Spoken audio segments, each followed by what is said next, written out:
akan mempelajari Pendidikan Islam tahun 4, bidang ibadah di bawah tajuk Bulan Penyucian Jiwa.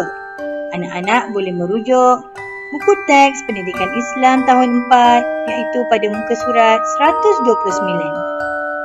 Baiklah, mari kita lihat pengertian puasa. Puasa ialah menahan diri daripada perkara-perkara yang membatalkan puasa bermula daripada terbit fajar hingga terbenam matahari disertai dengan niat. Dalil puasa. Di dalam Al-Quran, Allah telah berfirman dalam surah Al-Baqarah, A'udzu billahi minasyaitonir rajim. Ya ayyuhalladzina amanu kutiba alaikumus syiyam kama kutiba alal ladzina min qablikum la'allakum tattaqun. Maksudnya, wahai orang-orang yang beriman, kamu diwajibkan berpuasa sebagaimana diwajibkan atas orang-orang yang dahulu dari kamu supaya kamu bertakwa. Surah Al-Baqarah ayat 183. Hukum puasa. Berdasarkan dalil di atas, diwajibkan bagi semua umat Islam yang mampu menunaikan puasa pada bulan Ramadan. Seterusnya, rukun puasa. Apa dia rukun puasa? Rukun puasa ada dua, iaitu yang pertama, niat. Kedua, tidak melakukan perkara-perkara yang membatalkan puasa. Syarat wajib puasa. Syarat wajib puasa ada 4. Yang pertama, Islam. Tidak wajib bagi orang kafir untuk berpuasa. Kedua, baligh. Kanak-kanak tidak diwajibkan berpuasa. Ketiga, berakal. Orang yang gila tidak diwajibkan berpuasa. Keempat, mampu berpuasa, iaitu orang yang tidak uzur dan tidak sakit. Mari kita lihat syarat sah puasa. Syarat sah puasa terbahagi kepada 4, iaitu yang pertama, mestilah beragama Islam. Orang yang bukan Islam tidak sah puasa. Kedua, suci daripada haid, nifas dan wiladah. Ini dikhususkan untuk wanita. Ketiga, berakal, ini memais.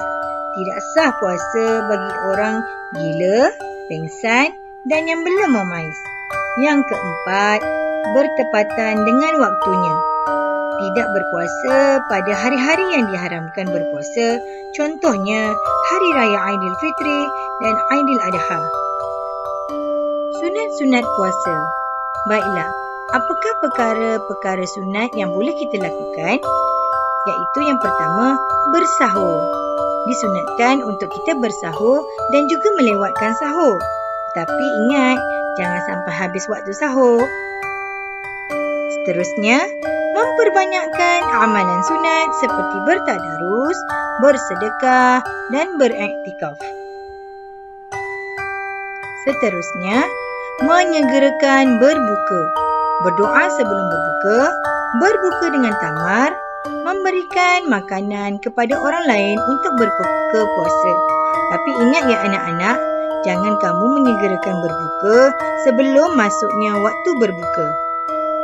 Mari kita lihat perkara-perkara yang boleh membatalkan puasa.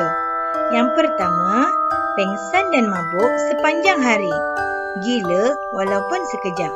Kedua, apabila keluar darah haid, nifas dan wiladah. 3. Murtad, iaitu keluar daripada agama Islam. Keempat, mengeluarkan air mani dengan sengaja. Kelima, muntah dengan sengaja. Keenam, memasukkan sesuatu melalui rongga terbuka sama ada makan, minum dan sebagainya. Seterusnya, berjimak pada siang hari. Anak-anak, apa kepentingan berpuasa di bulan Ramadan? Mari kita lihat dari segi rohani. InsyaAllah, apabila kita berpuasa, kita akan dapat mendekatkan diri kita kepada Allah Subhanahu wa Ta'ala.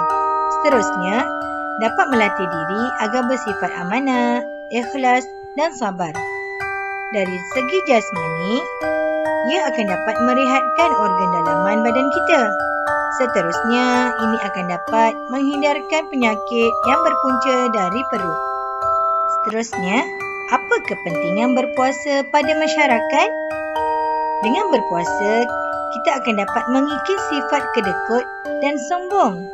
Ya, kalau kita lihat di bulan puasa, ramai yang suka bersedekah. Tidak kira yang berharta ataupun tidak. Yang kedua, berpuasa dapat mendidik masyarakat agar tidak boros dan membazir. Ketiga, dengan berpuasa, kita akan dapat menyemai perasaan kasih sayang sesama manusia.